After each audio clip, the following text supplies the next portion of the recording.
On est là sur un bassin de plus de 30 000 habitants qui a besoin de vitalité, qui a besoin de commerce et qui a besoin bien entendu de travail.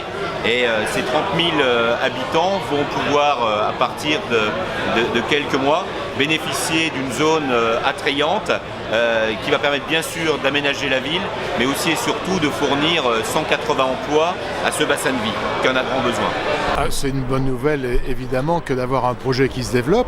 Ça l'est d'autant plus qu'il a fallu beaucoup de persévérance à la municipalité de Saint-Nicolas-de-Port pour arriver à ce résultat, puisque ça fait près d'une dizaine d'années, même un peu plus, que le maire de Saint-Nicolas se bat et le succès est au rendez-vous, donc il faut rendre hommage déjà à ce travail-là. Ensuite, c'est évidemment des établissements commerciaux qui vont s'installer là. Le projet, pour ce qu'on en voit, a l'air de très très belle qualité. Si on ajoute à cela qu'on est juste à la bretelle de sortie ou d'entrée sur l'autoroute, c'est vraiment très très bien placé. Donc je crois que sur le plan commercial, on a un projet solide. Ça va au-delà du moment important du mandat, c'est un moment important de la vie publique d'un homme politique. Au sens noble du terme.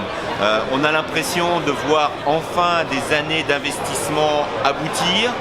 On a l'impression aussi de se voir soulagé d'un certain nombre de frustrations, de blessures et de croche-pieds. Ça a été nombreux. Donc on se dit qu'il y a des formes de justice. Tout travail mérite d'être souligné.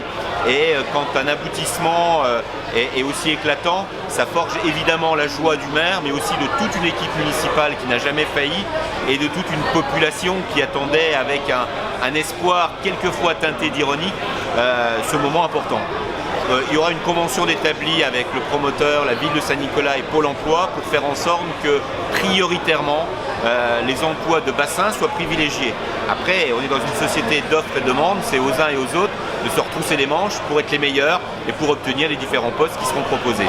L'idée, c'est de ne pas créer de concurrence supplémentaire. C'est la raison pour laquelle l'enseigne alimentaire leader, c'est l'enseigne déjà bien connue de Saint-Nicolas-de-Port, les supermarchés Match qui vont assurer un transfert. Ensuite, d'assurer des enseignes et des activités complémentaires. Des activités qu'on ne voit plus à Saint-Nicolas-de-Port, sur du prêt-à-porter, sur de la chaussure, sur du bricolage, sur de l'animalerie, et ce depuis de nombreuses années. Et enfin, c'est de ne pas créer de galeries commerçantes à l'intérieur pour que le petit commerce local ne se sente pas tenté vers un déplacement vers le haut de Saint-Nicolas. On aura vraiment un équilibre tout trouvé entre un commerce de proximité, de qualité et un commerce, on va dire, plus dynamique, plus attrayant en haute ville. On est vraiment sur une offre complémentaire.